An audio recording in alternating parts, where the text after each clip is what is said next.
My name is Alexander Hale, and people in the city call me a billionaire. They whisper my name in magazines, admire my suits, and envy my cars. But if you strip all that away, you'll find a man who sleeps in silence and wakes up lonelier than ever. That's why I left it all behind. I built myself a small wooden house in the forest, far from New York's skyscrapers. No internet, no paparazzi, no boardroom calls.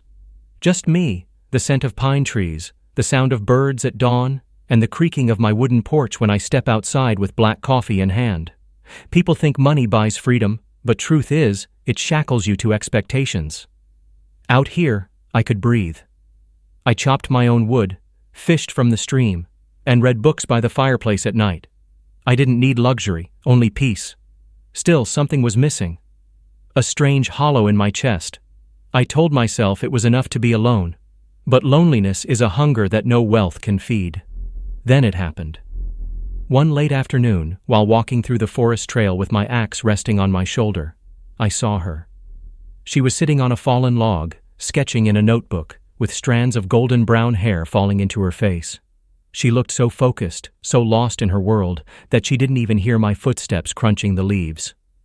For a moment I just stood there, watching her pencil move gracefully, as if her hand knew secrets that only the forest could reveal. My chest tightened in a way I had never felt, not during million-dollar deals, not during champagne nights in Manhattan penthouses. I cleared my throat, and she finally looked up. Her eyes, green like the forest itself, met mine, and I forgot how to breathe. "Sorry," I said awkwardly. "I didn't mean to disturb you." She smiled, soft but cautious. "It's okay. I like company sometimes." And just like that, something deep inside me stirred awake. Something I thought was long dead. Her name was Lila. She told me she came to the forest often, carrying her sketchbook, searching for peace away from the chaos of town. I didn't tell her who I was. Out here, I wasn't Alexander Hale the billionaire. I was just a man in a flannel shirt, living in a wooden house he built with his own hands. And for the first time in years, I wanted someone to know me without the weight of my name. We started talking. Her voice had this calm rhythm, like the flow of the nearby stream. She asked if I lived close by, and I pointed toward the clearing where my house stood. "You live out here? Alone?" she asked, surprise lighting up her face. "Yes," I said simply. "I like the quiet." She nodded, as if she understood perfectly. Then she showed me her sketchbook. On the page, I saw trees, sunlight breaking through branches, the outline of a wooden cabin that looked suspiciously like mine. "That's my house," I whispered. Her cheeks flushed pink. "I hope you don't mind. I like drawing things that feel alive. Your cabin has this soul to it."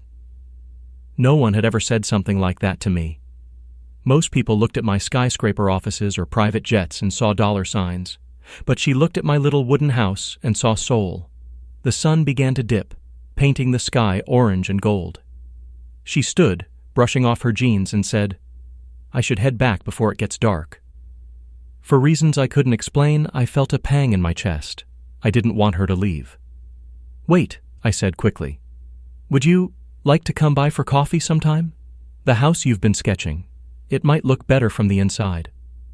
She studied me for a moment, her eyes searching mine, as if weighing the risk. Then she smiled faintly. "Maybe I will." As she walked away, her figure fading between the trees, I felt something I hadn't felt in years. Anticipation. Something told me my quiet forest life was about to change forever. The next morning, I found myself cleaning the cabin like a nervous teenager before prom. I swept the wooden floors, stacked fresh logs by the fireplace, and even baked bread, something I hadn't done in years. It was ridiculous, but I wanted everything to be perfect just in case Lila actually came. Hours passed, and I started to think maybe she had forgotten. But just as the sun tilted west, there was a soft knock on my door. When I opened it, there she was. Her hair tied loosely, cheeks slightly flushed from the walk through the woods. She held a basket in her hands. "I thought I'd bring something too," she said shyly, lifting the lid to reveal homemade blueberry muffins. I laughed softly, my nerves melting away. Then it settled, coffee and muffins. We sat by the fire, steam curling from our mugs, the scent of fresh bread and berries filling the air. For a long time, we just talked. About books, favorite childhood memories, even silly things like whether cats were better than dogs. She laughed often, and every time she did, it felt like music echoing in the wooden walls. At one point, she looked around the cabin and said, "This doesn't look like the home of a man running from the world. It looks like the home of someone searching for it." Her words struck me harder than I expected. I wanted to tell her everything, about the empire I had walked away from, about the emptiness behind my wealth. But something held me back. For the first time in my life, I wanted to be judged not by what I owned, but by who I was. Instead, I said softly, "Maybe I was searching, and maybe I found something." She tilted her head, curious. "What did you find?" I looked into her green eyes, my heart racing. But before I could answer, the fire crackled, and she broke into a smile that left me speechless. That night, after she left, I stood on the porch under the stars, realizing something terrifying. I was falling for her. Days turned into weeks, and Lila kept coming back. Sometimes with her sketchbook, sometimes with fresh fruit or muffins, and sometimes with nothing but that quiet smile that could light up my cabin more than any fire. I learned she was an art teacher in town, living in a small apartment far from rich but full of dreams. She spoke about her students with pride, her voice carrying that kind of warmth you can't fake. Every detail she shared painted her as someone who lived with heart, not wealth. I wanted to tell her the truth about me every single time she sat across the table. But the fear of losing her, of her looking at me differently, kept my lips sealed. To her, I was just a man in the forest. And selfishly, I wanted to stay that man. One evening, as the first snow began to fall, we took a walk. The forest was hushed, blanketed in white, our breaths visible in the cold. She slipped once on the icy path, and without thinking, I caught her by the waist. She laughed nervously, her hands resting against my chest. For a heartbeat, we just stood there, her eyes wide, my heart thundering. "Careful," I whispered. She didn't move away. "Maybe I like being caught," she said softly, almost like a secret. Something inside me unraveled at those words. I wanted to kiss her right there, under the falling snow, but I held back. Not because I didn't want to, but because she deserved honesty first. That night, when she left, I sat alone by the fire, torn between two worlds. If I told her who I was, would she still see me as the man she laughed with in the cabin? Or would I become just another rich name in her eyes?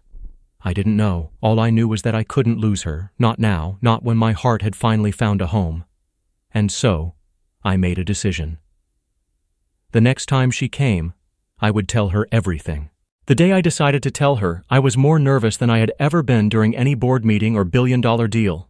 I kept pacing the cabin, rehearsing the words in my head. "Lila, there's something you should know." But every version sounded wrong, too heavy, too distant. When she arrived, snow still clinging to her coat, she carried that same calmness that always melted my nerves. She set her sketchbook on the table and gave me a questioning look. "You seem distracted," she said, tilting her head.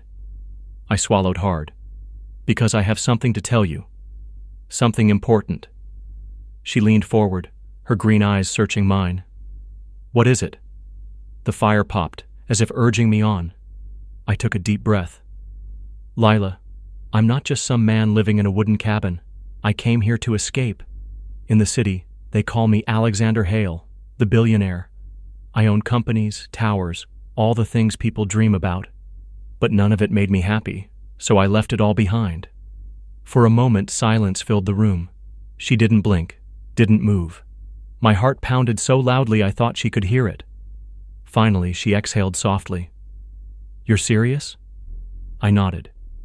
"I should have told you earlier, but with you, I wanted to be just Alex, not Hale, not billionaire, just a man." Her expression shifted. Confusion, then hurt, then something softer.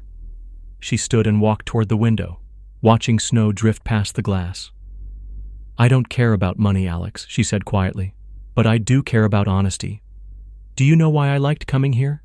Because with you I felt safe. I thought you were different. Now I don't know what's real." Her words sliced deeper than any business betrayal I'd ever faced. I took a step closer, my voice low. What's real is this. Every moment with you. Nothing about that was a lie. She turned, her eyes glistening. And though she didn't speak, I knew this was the moment that would decide everything, whether she would walk away or let me prove my heart. The next few days were torture. Lila didn't come to the cabin. The silence that once gave me peace now clawed at me, reminding me of the emptiness I had run from in the city. I sat by the fire at night, staring at her empty chair, replaying her words. I don't know what's real.